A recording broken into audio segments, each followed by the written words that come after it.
go over the late stuff really quick already again.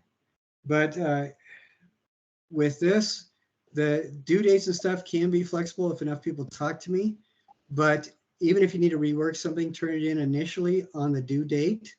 And even if you don't get a perfect score on the quiz or whatever like that, you can get the full points for redoing it because you turned in initially, or the assignment initially before it was late. And then you lose 10% every 3 days that it's late. Okay, that's about what I said, right? Okay, for attendance, how it will work is, now that I'm recording this, I'm so sorry that I did not do that earlier. But now that I'm recording this, what we're going to be doing is I will post this on our YouTube channel, the class YouTube channel, and then I'll put that link in the attendance thing. So, and then everybody will get that link emailed to them. If you are not able to attend live, then it's no big deal. You can just watch that. And I know there's going to be a lot of people that will never be able to attend live, and that's totally fine. But I have noticed that people that do attend live have a higher propensity towards getting perfect scores and really good scores than the people that don't. But I have still had several A students and stellar students who have not been able to attend live because life gets in the way. But regardless of whether or not you watch the recording or you attend live, the way to get counted for attendance is to go to that week's attendance section of the attendance module and write down 5 things you learned from the meeting and from the meeting that we had, either that you watched on our YouTube channel or that you were there live. And it can be anything. Like this week, if you went on and said, yeah, I was at the live meeting and his shirt is really, really red and the background behind him was super fake, that counts as 2 things, okay? So, you know, basically anything that you learn, and it's basically to validate the fact that you watched the video or you participate in the team's discussion. I have had people ask Chat GPT or the equivalent to write 5 things they learned, and then they typed in the headings for the different parts of the module. And if anybody other than a freshman honestly believes that isn't obvious, please let me know. I would like to hear your perspective. That does lead me a little bit into AI. I think AI is kind of a misleading, almost a misnomer.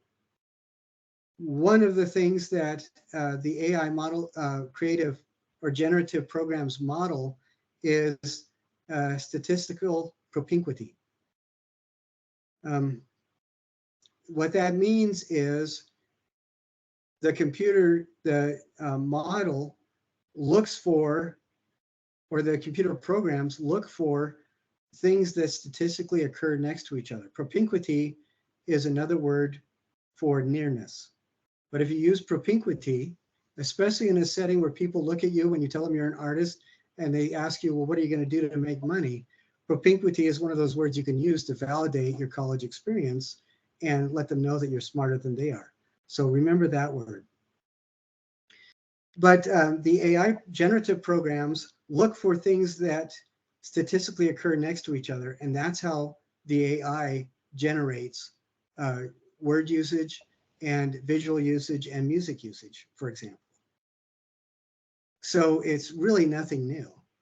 But when I get an essay that says, since I am in the middle of the essay, since I am an AI generative program, I have absolutely no personal opinion about art because I don't have the background to be able to develop an opinion. It's a pretty good giveaway for me as a teacher that the person used AI. If you present work as your own that somebody else has done, that's really not a good thing. And as artists, all of us kind of feel sick when we see that happening. I mean, we can't help it. We're artists. We have a different perspective on cheating than most other people. But AI is really, really good for your first draft, for first ideas, for things like that. And then you rework it, use that as an outline or a spine and rework it in your own language. And then it works really, it can work really good. So just consider that, the use of AI. I've had some issues. That archive website, the correct suffix is .org, and it has changed a couple times over the years. It used to be archive.net was the best one.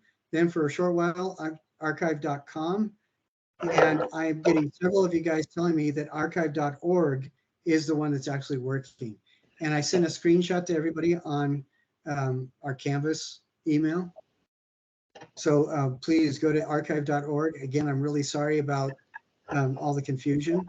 As you guys go through materials, when you find sites that no longer work, please let me know right away, and so I can fix it. I really appreciate it when you guys do that. I would like to hear from everybody who has already gotten their books and their kits. I got my kit. Excellent. I have as well. Okay. I got mine. Except for the Excellent. kit. I'm going tomorrow. Okay. I've got a kit. I've ordered the book. All right. I got the kit and the book's on the way. Okay, good. Is the person who got their book for like $6.50 here? I got mine for like $4.50 on eBay, but Oh, you win. Holy cow. That is the best price of anybody so far. If I was with you, I would staple a gold star right to the middle of your forehead. Way to go, Oliver. thanks. The one I do not want you to get is, there is one that I saw on Amazon for $579 plus $3.99 shipping, which I think is just like stamping on your foot and poking you in the eye after paying all that much. Don't get that one. All right. If we went to the bookstore, we found it. If we had to go through those channels, this textbook would be like $85, $95 easy. So, and why do that when you can rent it for $35 or less? Or like Oliver got his for $4.50, somebody else got theirs for $6.79. Or if you need it, you can go to that archive.org and get access to it online. Just give me an email address, and then you get access for about an hour at a time. If you do that route, there are limited windows for people to look at it. So I would recommend doing your quizzes early, so you can make sure you have access to it. And there are several questions in each of the quizzes where the only correct answer is from the textbook, and it's not what you're thinking. The example that I gave in the email was, what is the simplest definition of a line? It is not the math definition. All right, it's the definition from the textbook. A couple similar questions are, what's the difference between fine art and practical arts? That's also in the textbook, and then there's several others too. So one thing that I've noticed is that people who do not bother referring to the textbook and just do the quizzes themselves, they miss about 15% of the points because they don't have the correct answers, and they usually end up getting Bs usually in the class. So I would definitely at least go to the archive.org until you get your own copy. And then once you get your copy, you can sell it to, the next semester students by putting it on Facebook Marketplace. And that's a really good way to kind of pay it forward. And we did talk about research already. And I'm sorry for that Kylie's so disappointed, but I think that you guys will get the research stuff, the research principles that you need by doing the stuff that we have in the modules, okay? And like each of the modules have 5 to 7 artists that focus on work that module is covering. And you watch 3 to 7 minute videos for each of those artists. And you can look up more of them on the list too if you want to. But then when you write your essay, I want you to really think about your essay.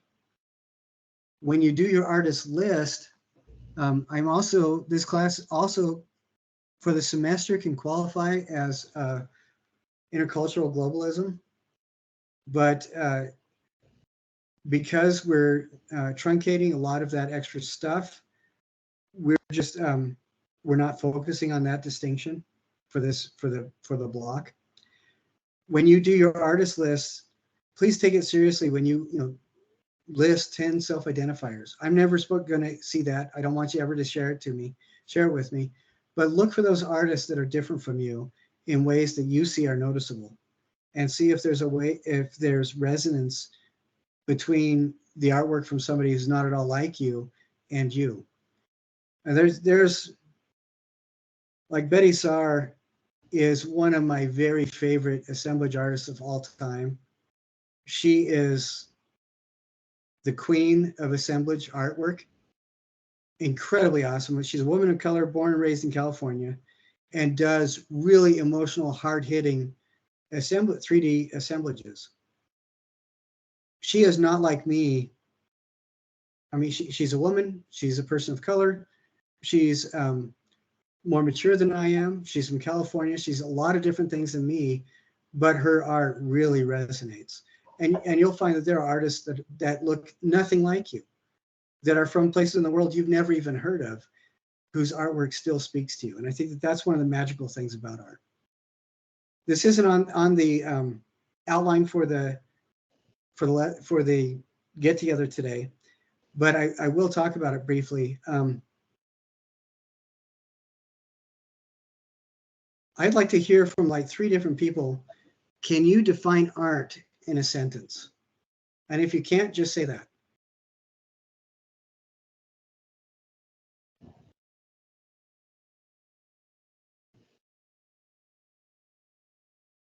I'd just say the expression of oneself.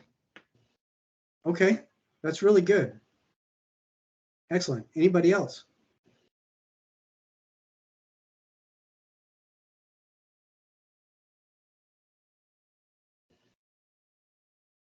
Means by which to tell a particular story or I guess project a certain idea.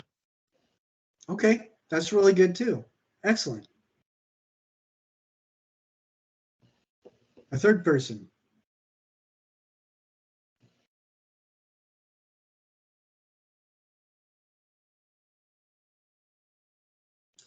And if your observation is that art is really difficult to define, that's a valid observation too. I just need a third person to respond. Is my mic on? Yep. Okay. Everybody can hear you. Great. I was just going to say creative expression, which is very similar to what other people said, but it's pretty open because I feel like art is like creative expression in any way. Anyways, it's not a super great definition, but it's broad, I guess. Well, I think all 3 of those are dancing around a similar idea. It revolves around communication. Excellent, Mallory. Thank you very much. One talks about the expression of oneself. One is the expression of a story. And then Mallory just said creative expression. I think all 3 of those are really good. I think that there's a definition that I've kind of come across that I really appreciate. Does anybody know who Albrecht Dürer is? You guys that do Photoshop and illustration, you better know who he is. And if you don't now, I really pray that you come across him. Anybody know who Albrecht Dürer is? He is the finest dry point etcher that Germany has ever produced. Okay, a couple hundred years ago, he is just absolutely astounding. Look him up, Albrecht, Albrecht, Dürer, Duhrer. He wrote The Pillars of Art. It was an essay that he wrote a couple hundred years ago. I came across, I'm going to sound really nerdy, but I came across it in German and English, and I read it in German and I read it in English, and it completely knocked me off my feet, totally blew me away, what he had to say about art. He talks about the pillars of art, and I'm going to mention that really quickly, and then I'll talk about my definition that I've come across of art. He said that for art to be valid, there are 4 pillars, and I think there's a 5th one that I think he just assumed, and that's why he didn't write about it. One is the material needs to be appropriate. So whatever material, whatever medium you're using needs to be the best for whatever it is, whatever your purpose or your intent is. One of the quizzes we'll talk about, ask you to define what an artist's intent is.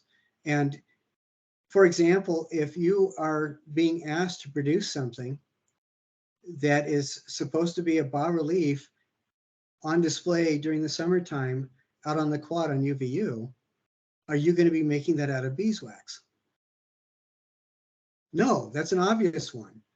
If you are supposed to be making a playground toy, are you going to make straws? I sure hope not. You're going to have a lot of angry parents if you do. No, but so the medium needs to be specific to the artist's intent. Balance and proportion is another thing that is really important. Our DNA, if you look down at the helical matrix of a DNA strand, you see it's either called a double or reflective pentagon, or it's a 10-fold symmetry that is absolutely beautiful, but it's based on the golden section folding in on itself. You've heard about the golden section. If you, it does not matter what culture you are. And this came from a study done by Pew Charitable Trust between about 1996 and about 2003, right in that area. They found across the world, regardless of the technological level of the culture being examined, or the religion, or the personal views, or the worldviews, didn't matter. Everybody responded equally to the idea that the golden section represented something beautiful and balanced. Our DNA shows the golden section symmetry, and that's how every human being responds to the world around them to find balance. If you look around us, the faces that we see that we respond to positively use the golden section ratio.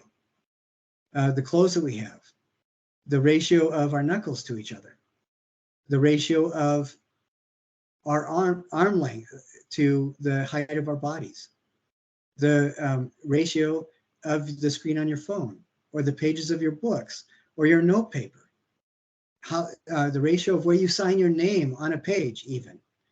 Those ratios are all based on the golden section. Have you heard of Fibonacci sequence? 1, 1, 2, 3, 5, 8, 13. You get it by adding the 2 previous numbers to get the next number in the sequence. He found that showed how tendrils branch out in root systems, how veins on leaves branch out, how flower petals arrange themselves, how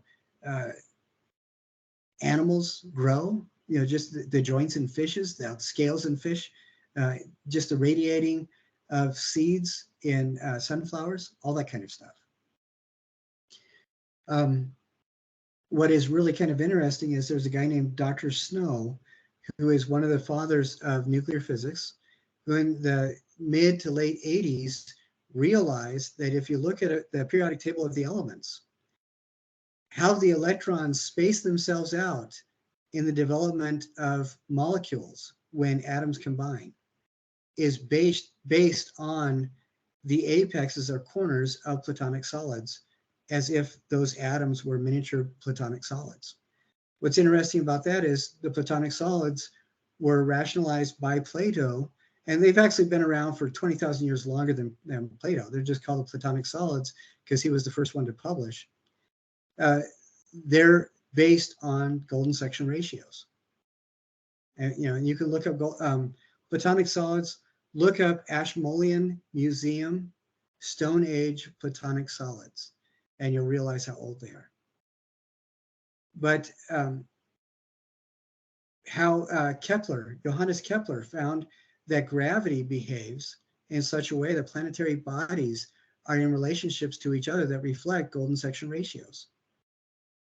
Radio astronomers are finding out that as the visual astronomy kind of, the stars kind of blend into each other, but if you combine that with radio astronomy, you find that when we look at these smoothly flowing kind of amorphous blobs that we see in the sky actually have very strict ratios to each other that are based on the golden section ratio. Around the pole, the winds on Saturn around the poles make a perfect pentagon. And so from the very smallest particle of matter, the atom, to the very biggest things we can think of, the mega clusters that NASA is mapping, their relationship of these super clusters of galaxies to each other reflect gigantic octahedron, which is a platonic solid and is based on golden section ratios. So this idea that Albert Dürer is talking about of good proportion goes in the natural world. It's from the tiniest particle of matter all the way to the hugest structure that we can even conceive of. They all follow a golden section ratio, which human minds respond to as a marker for perceived beauty and calm or balance. The third pillar Dürer talks about is craftsmanship.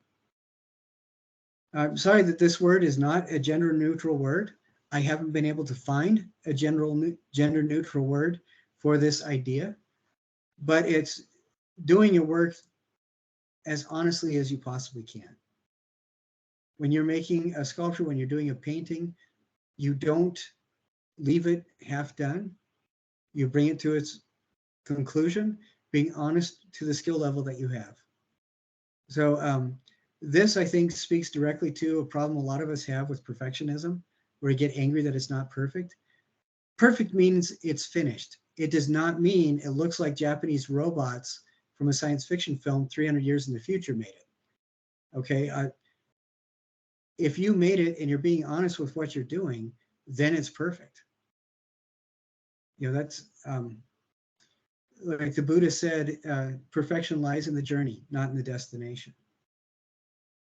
So if you are going to revisit something 20 years from now and you do it better in your mind, then that version of it is also perfect because it's being honest to the skill level that you have 20 years in the future.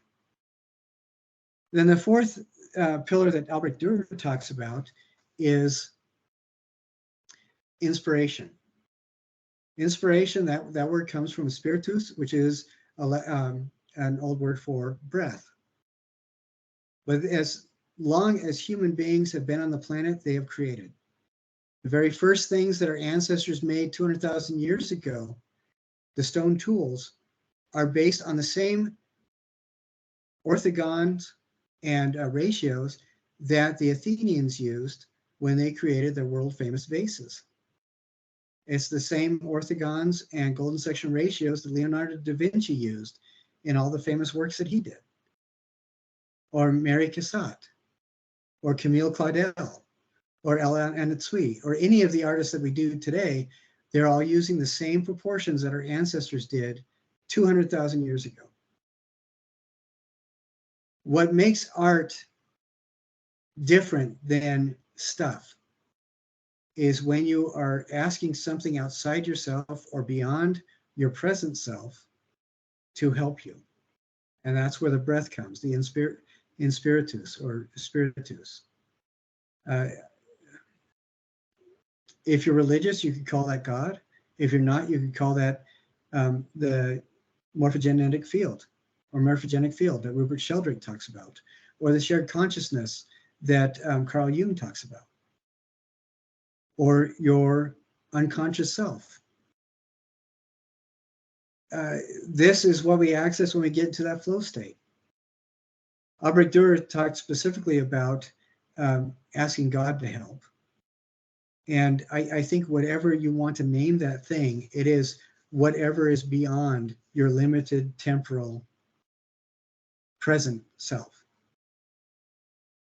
And I think that's what allows you to do that extra bit that just makes it all click together.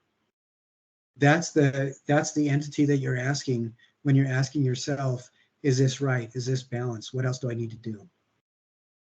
That's that thing that's outside of yourself. So those are Albrecht Dührer's four pillars. The fifth pillar that I like to think about is art doesn't do any good when you hide it from people. I think art is something that we use to complete a connection. It serves the purpose of communication when words and ordinary language just simply are not adequate.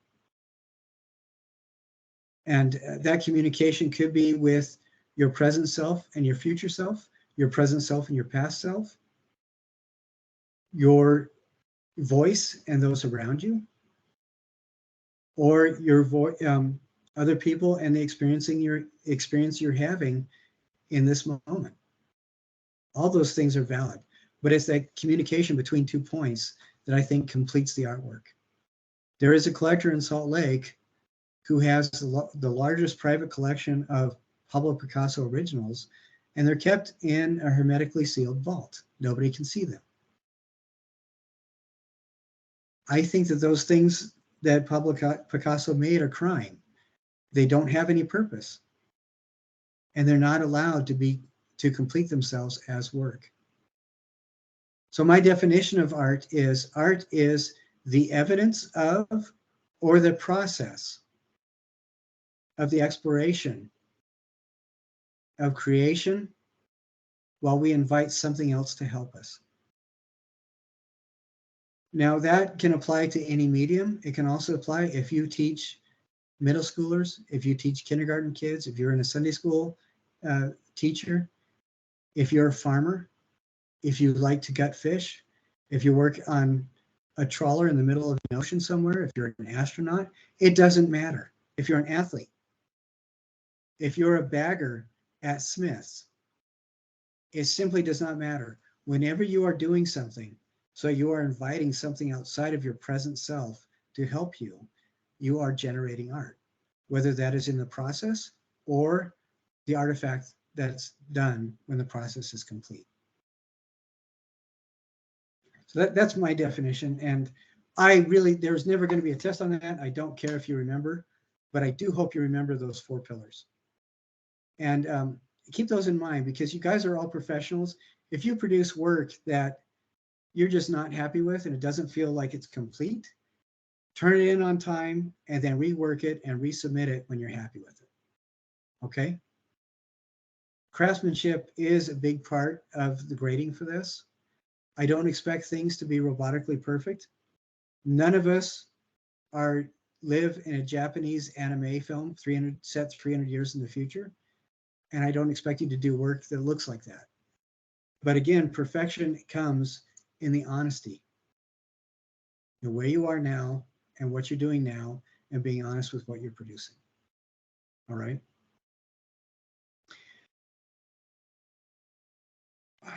As next, I was going to demonstrate a little bit about the polyhedra. Did anybody bring their polyhedra with them, or the polyhedron?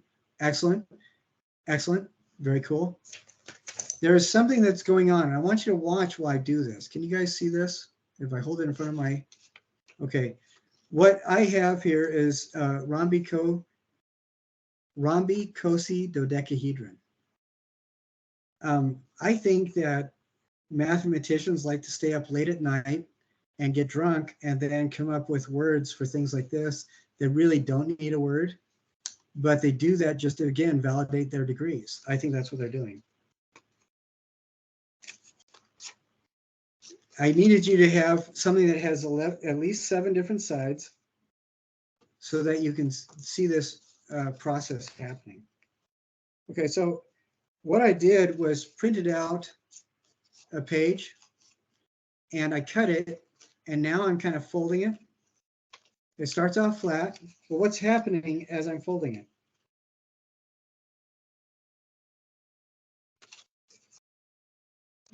Can anybody see You're that? adding dimension. Exactly. Excellent. Did anybody get a headache when they were doing this exercise? as you, because I've had people get migraines doing this before when they stay exclusively 2D until this class. But yeah, folding it, you're adding dimension, and putting it together, you're creating something with a physical dimension beyond that two-dimensional realm. And that's the biggest thing that I wanted you to get out of this. The people that did this, I just need, again, 3 people to talk about this. I would like you just to share one of the observations you had as you were going through this process. Who would like to do that first? I can go. Okay. So just like what our thought process while doing this. Yeah. I thought it was pretty fun. I wasn't sure about the actual size, so this is pretty small. I think that was my first observation, was just you aren't able to tell size from a picture. You know, if it's zoomed in on the table, or, you know, you need comparison. But I did think it was pretty cool that you could just print it out, and then I've been trying to look at it being like, how did that flat piece of paper turn into this kind of seashell looking thing? Like, I understand I built this, but it was interesting how it all came together. And so I've been trying to like put the map in my brain. So anyway, that was kind of my thoughts. Is I thought it was interesting how different folds and faces really can come together to create a weird shape, honestly. So. All right. Excellent. That's very good. Anybody else would like to share too?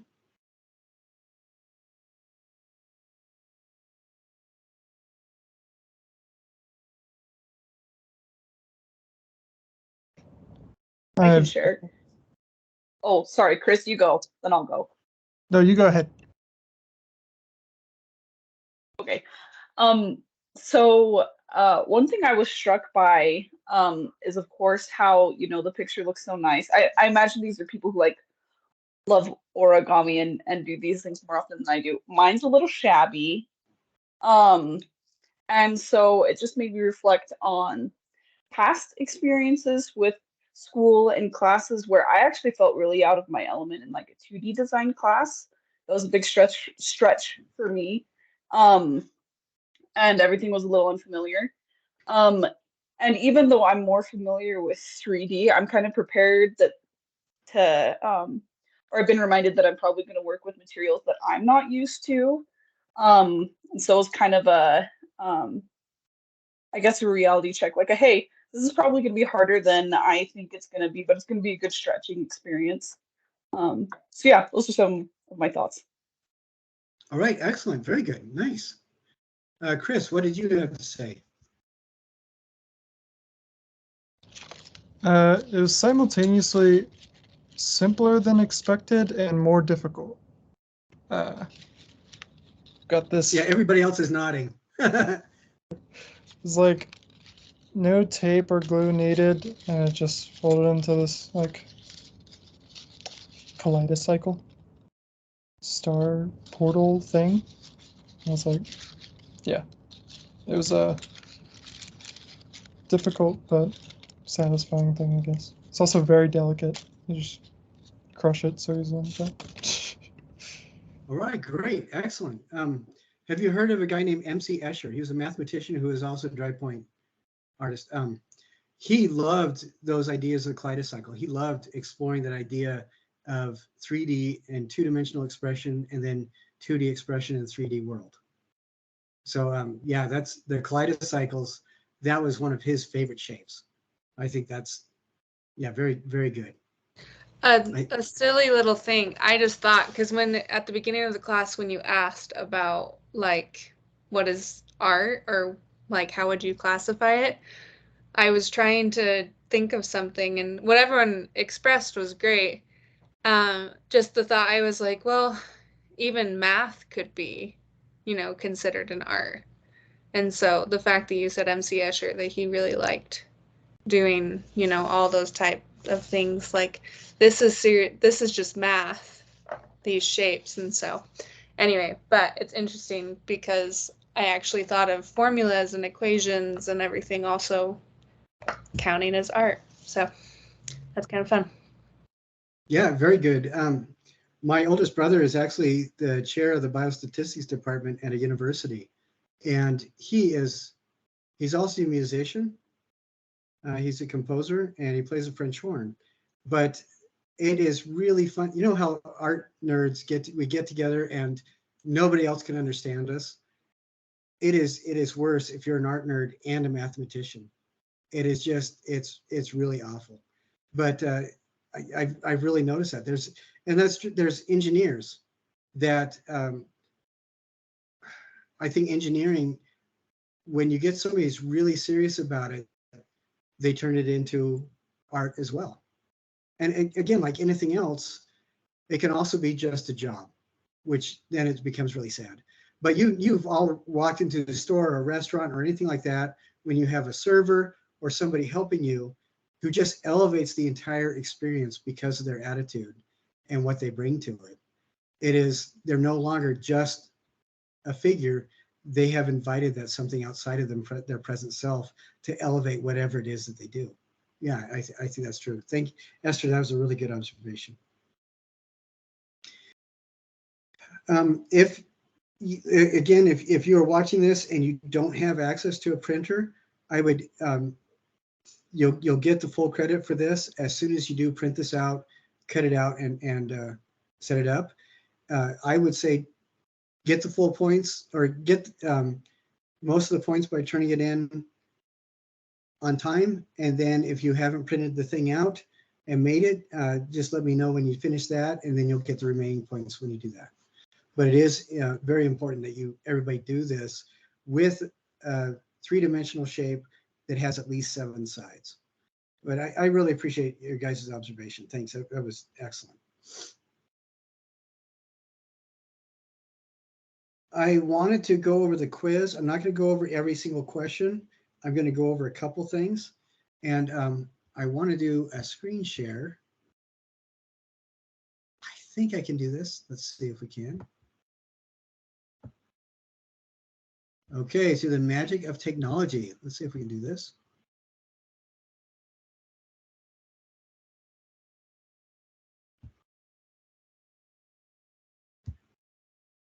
Okay, can everybody see the quiz page?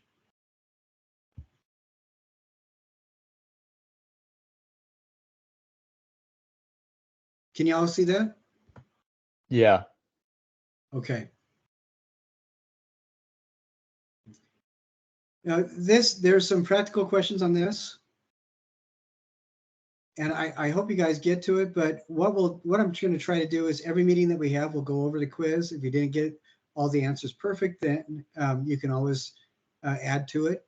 And you can either retake the quiz, all of them, you can retake them 30 times if you're bored, or you can make corrections that you need to in the comments of your turned in quiz.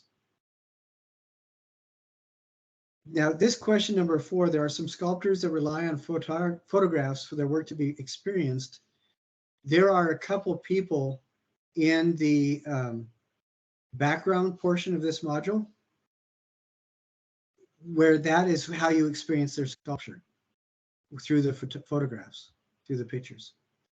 And this is a pretty good lead in to what we're going to be talking about for this sculptural photography, or photography-based sculpture. So it's whatever the module is named, something that combines the word photograph and sculpture together in the title, something like that. I do want to ask on question 5, what is the dimension that's unique to 3D work?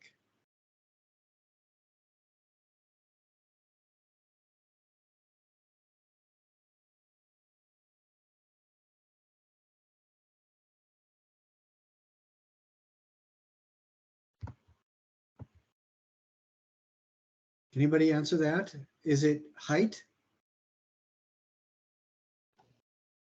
I would say that's false. right? Is it width? No. It's like depth. It's that there's a Depth. third. Exactly. That is the, you guys are right. That is the thing that's unique to three-dimensional work. Now, the next question, maquettes are the only way to plan 3D work. Do you think that is true or false? False. False. Absolutely. Yeah. I will make maquettes out of paper, but sometimes I'll just do stuff. And I have a big idea in my head and I enjoy the journey, and that's how I plan it. So you don't necessarily need a maquette. Very true. Now, I do want to hear from three different people. Each of you give me a reason why an artist should consider their audience.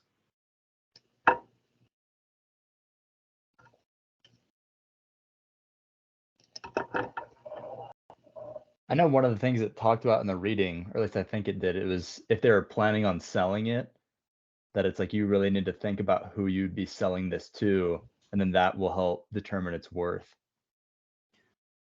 Yeah, excellent. Well, it's at least its monetary value. Yeah, it's I think that is absolutely true, and that is completely true from a very practical standpoint.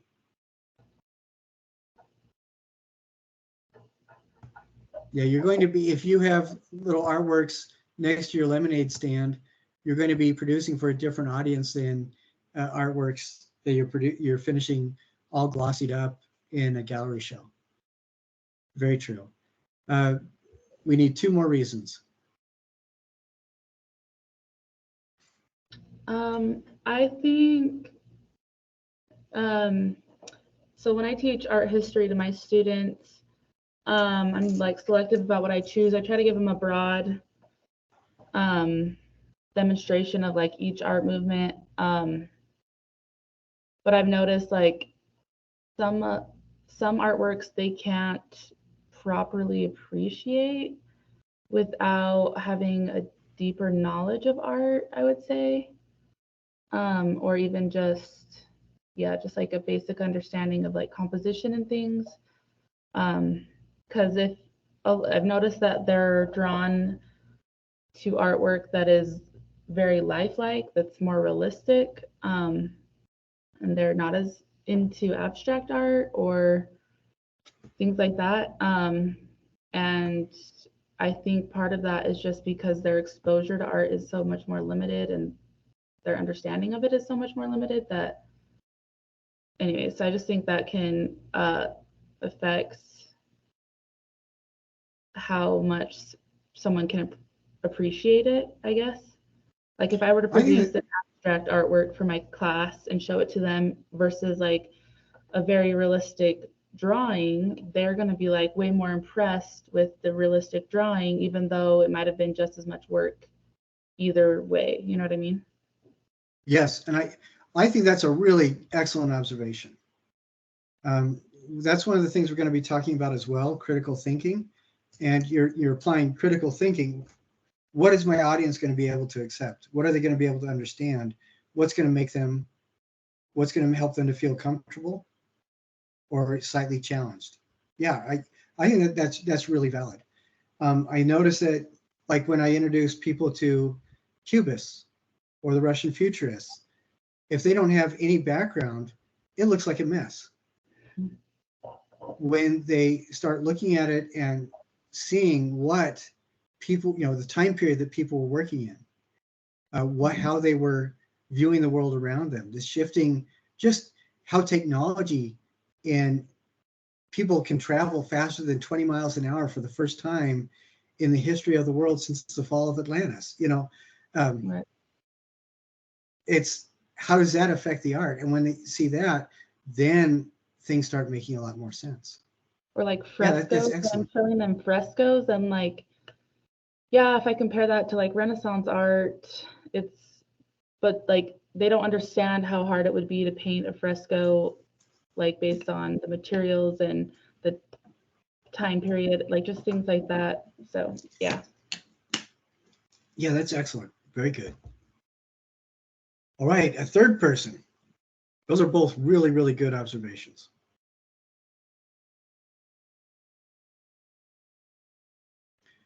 How about, can we hear from Oliver, Tanner, Jacob, or Jessica? Any of you guys? What is a third reason why it's important to connect with your audience?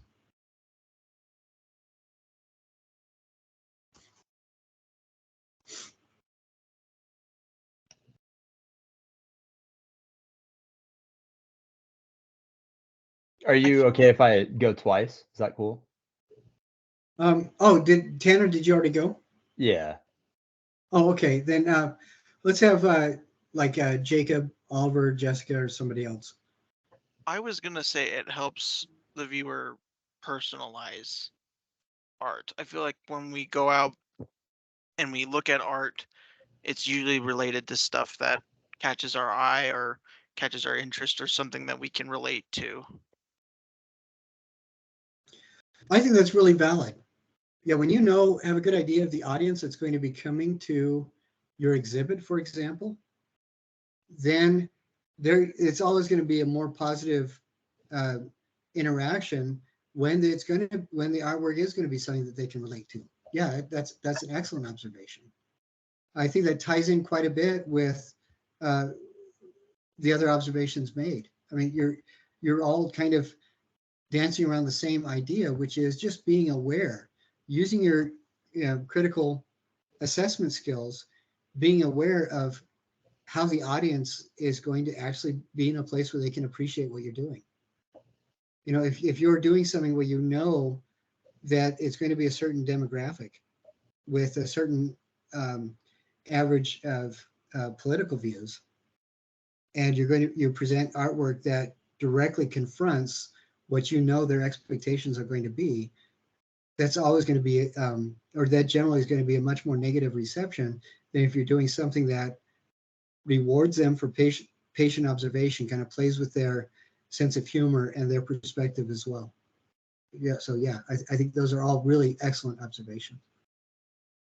But as you do that quiz, just most of them are going to take about 30 to 40 minutes at the most. There's going to be a lot of true and false, kind of right or wrong type answers, but there's also going to be a lot of short phrase type answers too. And several people have already turned in this first quiz. You've done really, really well. Again, if you miss a couple, there'll be notes on there as for the ones that are missed, and you can either take the quiz again or add the better answers on the comments to the quiz. If you do that, if you make a change to the comments, Canvas doesn't always tell me. So please email me and let me know, hey, I answered again these couple questions on the quiz in the comment section, because then I'll be able to go back and regrade it. All right. Now, next couple things deal with overwhelm and communication.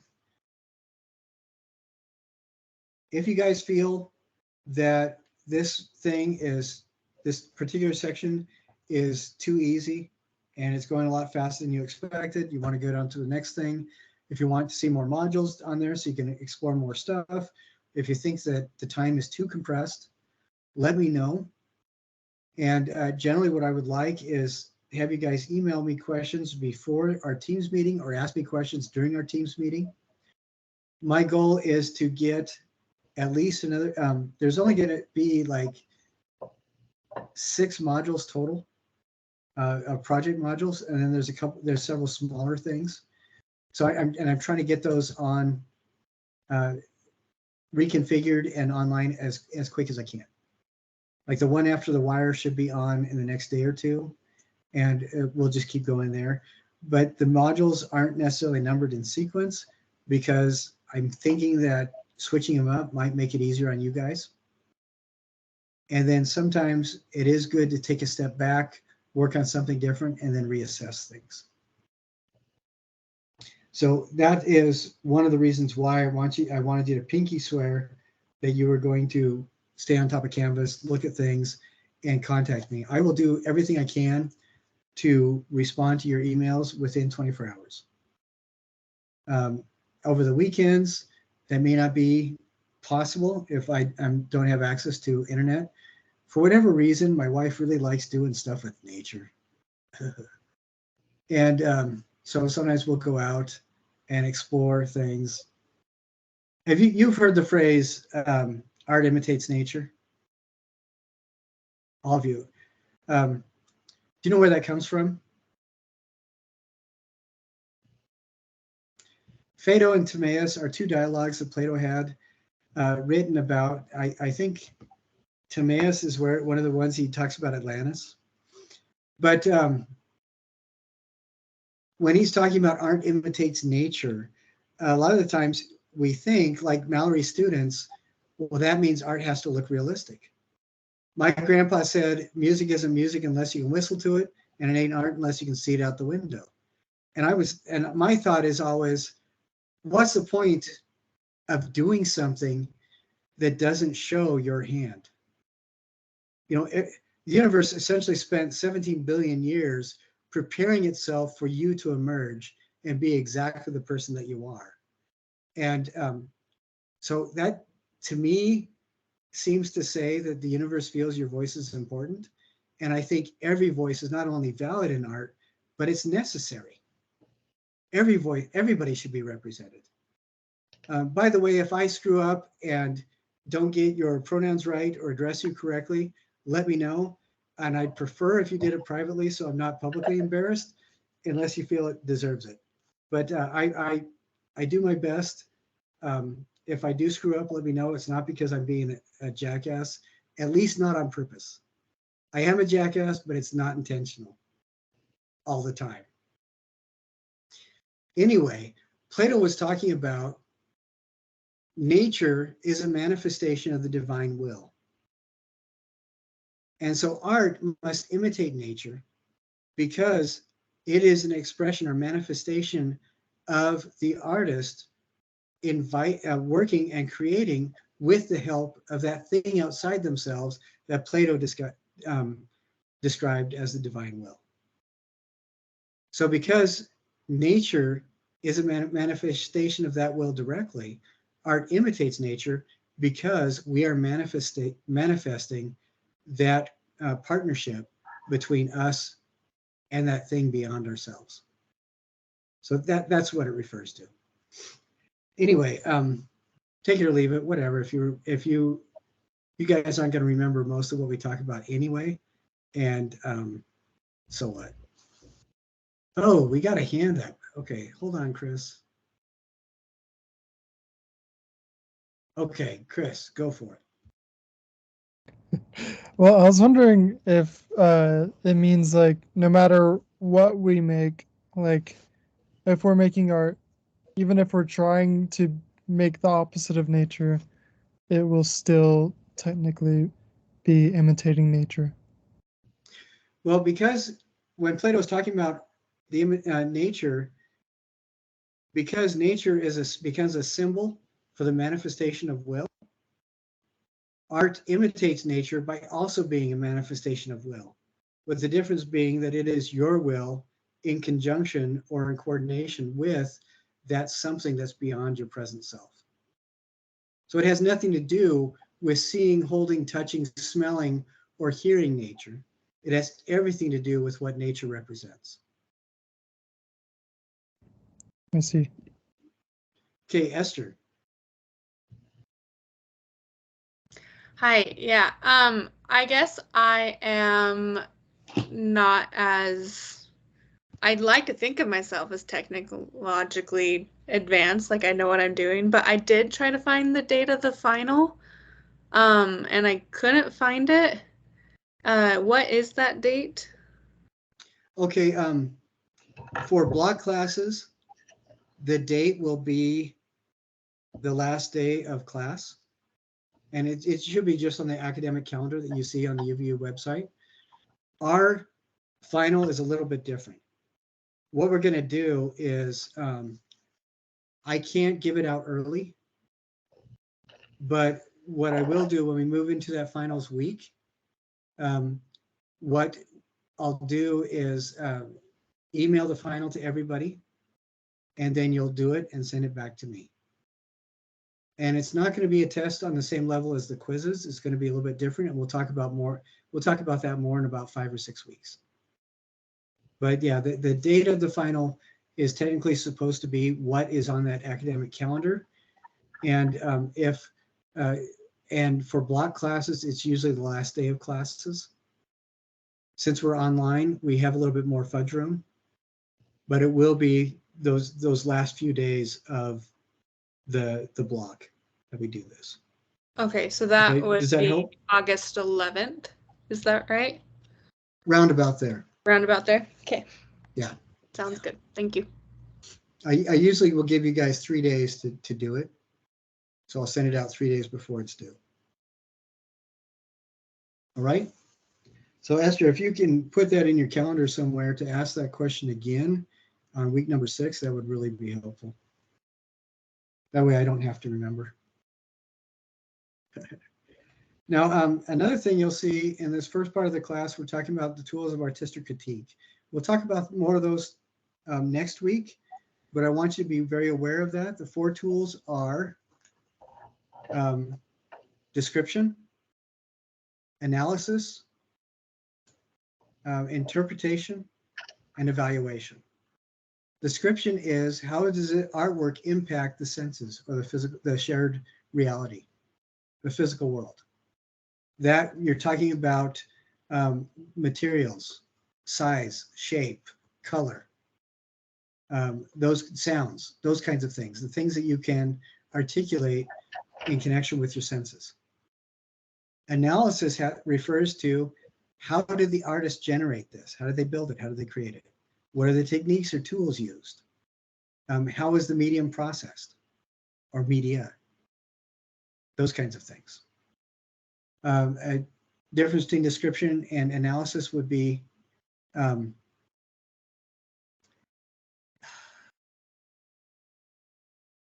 description would be, it looks like the person used grass to give texture to this, because I can see the grass forms there. Analysis would be, I'm guessing that they probably used a glue, like contact cement or school glue, to apply the grass. Okay, see the difference between those? Third is interpretation. How does, can you tell anything about the artist's worldview or what their intention by how you observe and what you think about the artwork? Does the artwork look like it's intentionally meant to be thought of as being sloppy? Or is it supposed to look robotic? Does it have any intentional obvious symbols that connect with a worldview? And this is becomes very subjective, because with analysis you're kind of extrapolating. With interpretation, you're injecting your own personal views into how you would do the artwork and what the symbols would mean for you if you use them. And then the fourth is evaluation. Is it successful? Do you feel that it's complete? Does it look like elements of craftsmanship were properly executed? Does it look slapped together? If it does look slapped together, is it supposed to look slapped together? Okay, there's you look at a lot of Richard Serra's work uses raw steel that is supposed to rust and fall apart and degrade in the elements. If he was supposed to be making a rocket ship out of steel, that kind of material would be completely inappropriate. But for what he's doing, it's exactly the right stuff. You know, and so that is a successful use of materials in that case. If he was contracted by NASA to make a heat shield for a Mars rover, then it would definitely not be adequate, and it would be a poor evaluation. So as you go through that section on your own, as you read those things, think about that. I think critical thinking is the single most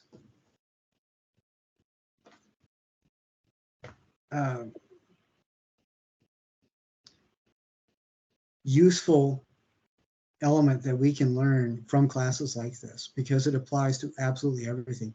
If you never touch art in the rest of your life, you will still use the critical thinking skills that you honed. If you get into a point at any point during the term where you feel overwhelmed, let me know what's going on and contact the Office of Accommodations. In the syllabus, there is their contact information right there with links. The reason why I kind of harp that quite a bit is because they will connect you with the tools that you need with all your teachers. So regardless of what's going on, teachers have university permission and guidelines and directives to know how to help you or to support how to help you. All right. My goal in this class is not to flunk you. It's to help you to be as successful as humanly possible, as you possibly can be. And I want to make sure that that happens. Okay. So if you're feeling overwhelmed, let me know what's going on. Talk to the Office of Accommodations and I can help you. Now for extra credit, if you got a photo, you emailed those to me. When you turn in your sculptural photography assignment, include in there a note, hey, I sent you my picture, I emailed it, and you'll get points on that. Sculptural photography, you're making a three-dimensional home or structure out of cardstock and photographing it from different perspectives and different lighting conditions. So the worst example of this exercise, somebody made something, set it down, and then took 5 photos of it as they were walking around it, same time of day, everything. I don't want to see that. I would like to see a miniature house or a miniature structure that you make that it looks like it's well made, that looks interesting, to put your camera behind it in the refrigerator and have the camera make a short film of it as you're opening the door. Take photos of it while your dog is sniffing at it. Take photos of it late at night when it's only lit by fireworks in the sky, or early in the morning, or sometime or in a tree next to a bank. Jason will do this, and he'll do things where he'll make like a 3-second short film where you see this structure next to running water and you'll hear the water. That's really cool. The 5 different images, I would like to see different lighting conditions, different times of day, different uses of scale. Be creative in that. Several people have taken 10 photos and then they just save 5. If you want to use different filters, you can use filters on 2 of these. Maybe one you want it to look scratchy and sepia toned like a 19th century photograph, a glass plate photograph. That's perfectly fine. Maybe you want it to do rotoscoping on one of them and do it through an AI generative animation program using your original photograph for the AI to work with. Do that. That would be interesting. We just need 5 different ones. All right. And then you're going to turn those in, and you're also going to put them into the discussion board. And I want you to do that as quick as you can so that everybody has opportunity to comment about somebody else's that they also turned in. What's really horrible is when 2 people in the class turn theirs in a week before everybody else's, and then everybody's commenting only on those 2 people's. Please don't do that. Turn it in, comment as soon as you see somebody else putting something up. Okay? Any questions about that? We are at our hour and a half. I'm hoping that you'll let me go for just another couple minutes. But any other questions about that? What I would suggest, if you are having a hard time generating this house, look at the polyhedra.net website. Look at a couple of those forms that they have there. See if there's any you can adapt to a house or structure shape. But also go online and look up DIY postcard gingerbread house ornament. That will give you, those kinds of websites. If you can find those kinds of things on like Pinterest, they will give you a pretty good outline for starting to make a 3-dimensional house. Let's see, I'm going to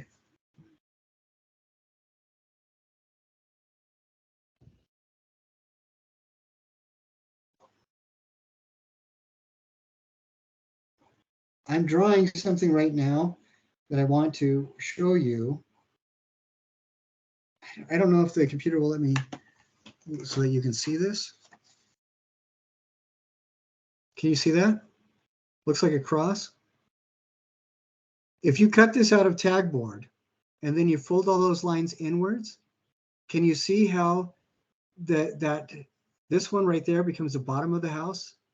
That becomes the front and the back. This becomes one side, the next side, and then these two panes fold over for the roof. Can you see that? That's the kind of thing that we're doing.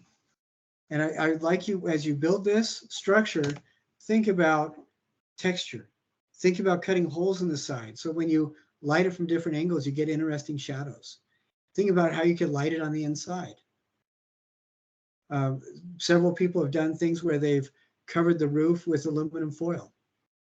One person really did a cool one where they glued string on the roof, put aluminum foil on it, burnished it down a little bit so it looked like one of those corrugated tin roofs.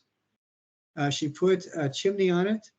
She fluffed cotton out so it looked like smoke was coming off the chimney. She put a little, one of those little LED candlelight things on the inside. She put tissue, she cut out windows and put tissue paper on the inside of the windows.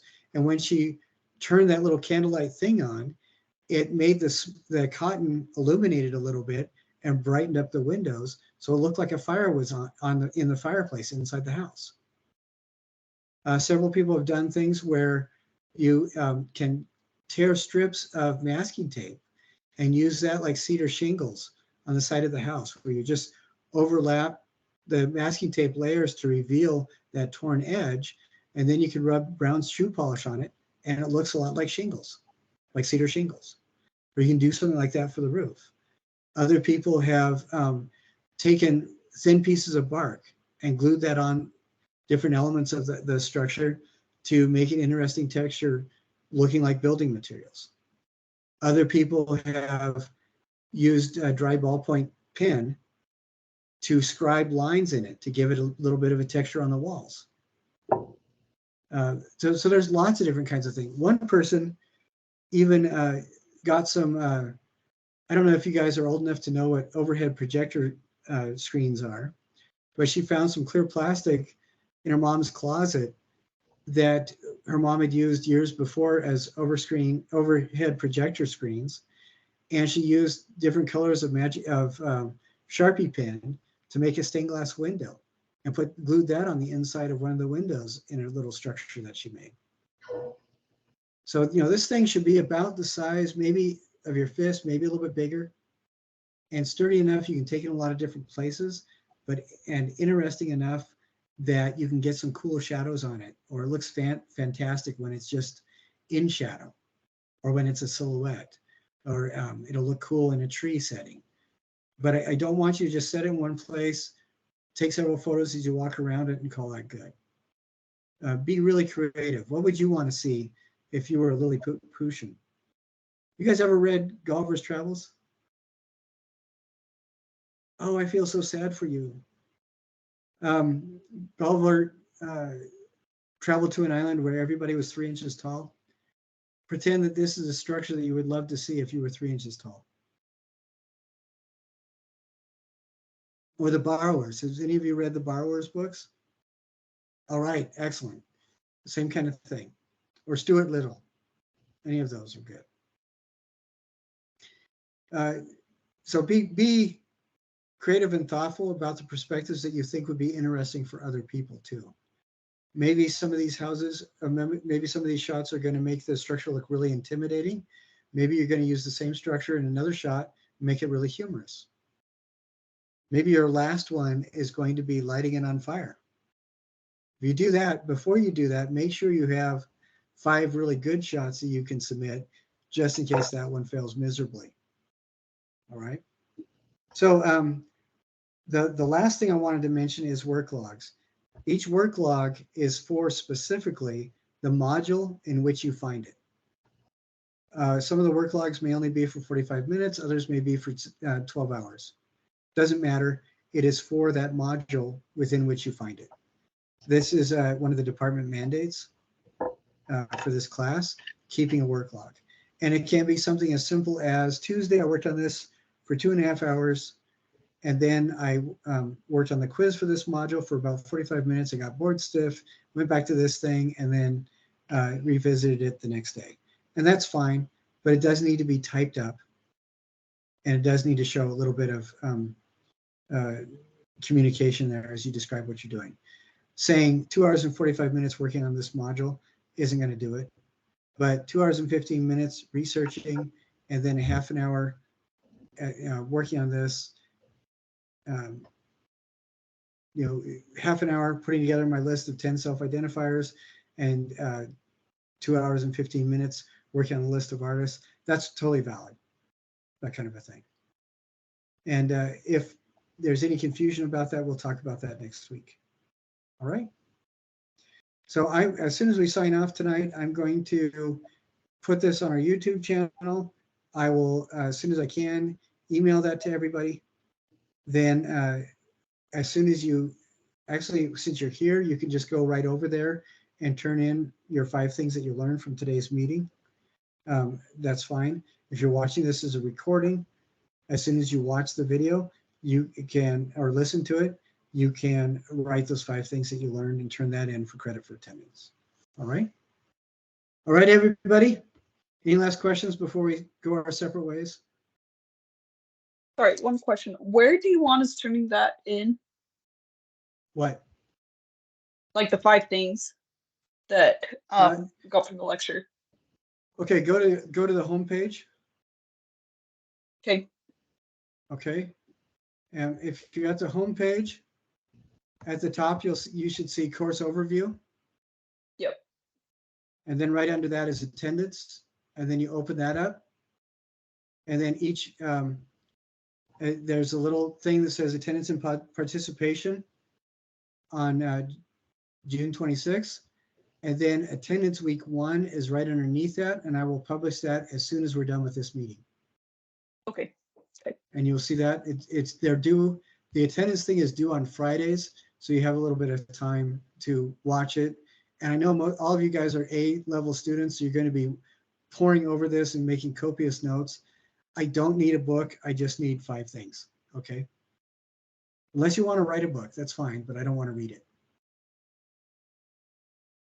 Okay. Any other questions? What was the room where we pick up the kit? 516B. And did all of you guys see the emails that I sent out? Okay. It's 516B, 5th floor, Gunther Trades building. Awesome, thank you. And in the email, second one I sent, I give detailed directions on how to get there in case the doors are locked. Okay. All right, folks.